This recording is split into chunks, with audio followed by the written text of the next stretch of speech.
My name is Julie Dunlevy. I'm an assistance analyst from the dental informatics shop. A lot of people think of us as the IT shop, and that's what we are. We're the IT shop for the dental school. The team here, the three of us, are the people who work most exclusively with Axiom. So we're just as a reference point, we are your points of contact if you have questions or problems. As I said, I'm Julie Dunlevy. This gentleman is Keith Henderson. He's our systems manager. And then that's Adam Gibson, who's also part of our team. I know you guys have worked quite a bit with Axiom in some of your classes, your ICD class with Dr. Bachman, your treatment planning course with Dr. Hakey. But they asked us to do a quick refresher for you guys. I imagine some of you have even been in the clinic already so far, so you've actually probably been using it a lot more. The first thing I want to do is just to let you guys know, and I don't know if anyone has ever mentioned roaming your session. What this is if you're, for example, if you're logged in your operatory and you need to take a patient down to radiology for some reason, it is deceptively, and I'm using the key word here, deceptively easier to not log off, to go to radiology, and when you log on, it pulls your session already logged in on Axiom.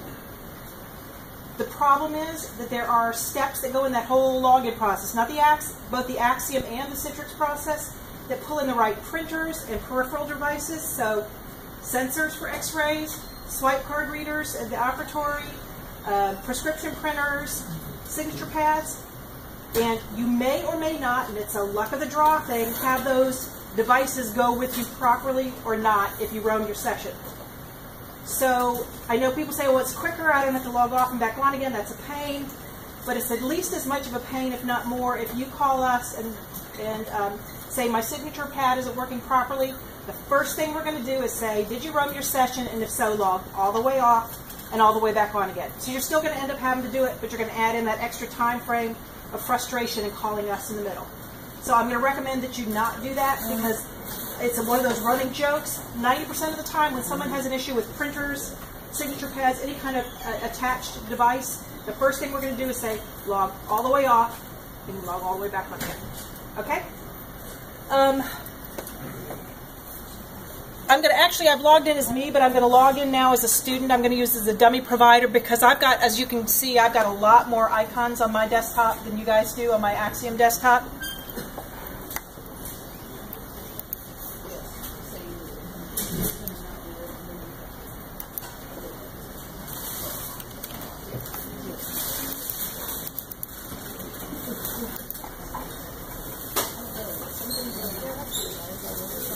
I think most of you are, I'm sorry, yep, yes. I don't have.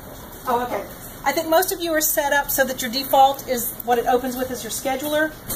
Again, I'm assuming most of you are going to be set up to default to the chair mode.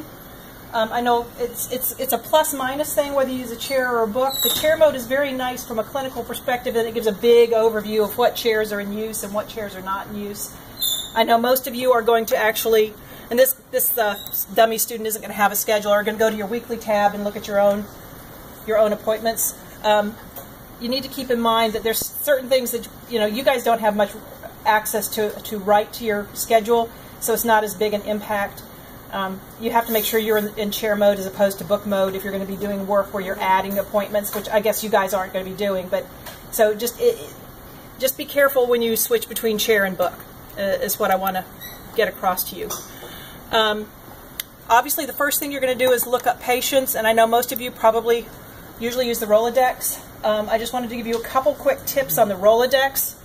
When you're looking somebody up, you can actually, you don't have to type in full last name. If you're doing it by last name, first name, you don't have to do it by full last name, full first name.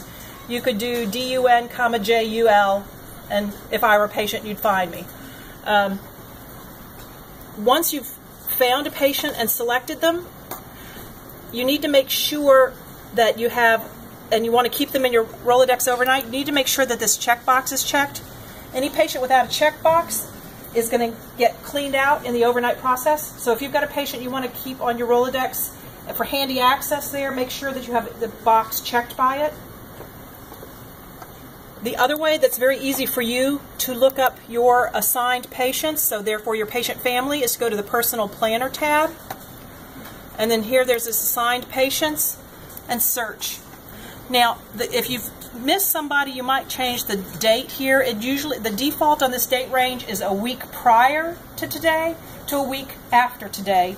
And if you've been in a rotation in admissions or emergency or children and youth project, you might have been assigned a patient for a day or two. So if that was like 2 weeks ago, you wouldn't be able to see that patient unless you changed the date range there. Personal planner, and a lot of these, we're actually in the process of looking at these. All these tabs across the top are reports that are run behind the scenes. Like I said, this one looks pretty bad. That that's not one prior. That was one prior to me.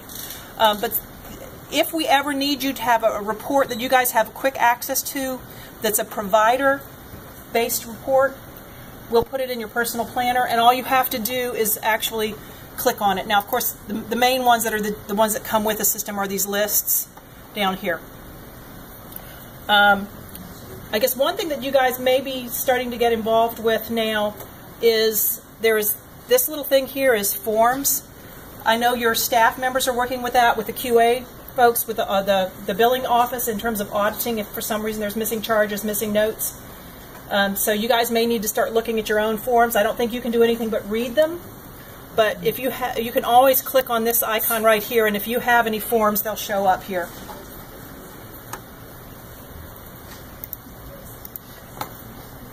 I'm not going to even go into any detail at all about EHR and PerioChart. I think you guys have used that the most extensively, and certainly I have no clinical background, so I can help you with technical stuff, but not with actually how to use it in your normal workday. What I will tell you is if for some reason you make an entry in the EHR or in MyPACS take x-rays on the wrong patient, we are the people who would move that. However, it needs to be tracked. So you would have to go through the QA process. Teresa Hayden and some of the other staff will know what that process is, but it has to be documented before the items are moved. So if you're, oh my gosh, I just took x-rays on the wrong patient and I need to see this patient right now, and you call us, we're not going to move them. Because we will not do that unless we've gotten a work order that has been properly documented. The other thing that you guys are probably, and of course you guys have probably already had a little bit of training with MyPACS. Again, we're not the experts on that, but if you have questions with that, I would recommend going to the rad techs in radiology. They should be able to help you there, and the faculty, if they're available, I'm sure would also be willing to help you with that. We're going to get into a little bit more in terms of some, when Adam gets up here, he's going to point you at a web page where there's some resources for you to look at stuff on your own, training materials. And MyPACS is included in that.